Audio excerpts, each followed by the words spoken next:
Okay, now we're going to go through how to create a new recipe. We're going to go down here to the pen and paper recipe icon. We're going to go up to the load new recipe, the open new recipe, and we've got 3 saved here, but we have the ability to save up to 99. So let's just go into number 4 here.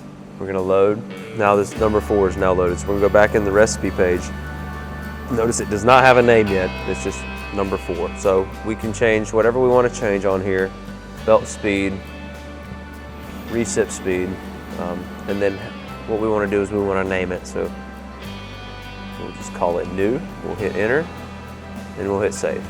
Now the name is saved up here in the top left corner. We can go back into our load recipe page, and now we have this recipe number 4 as new.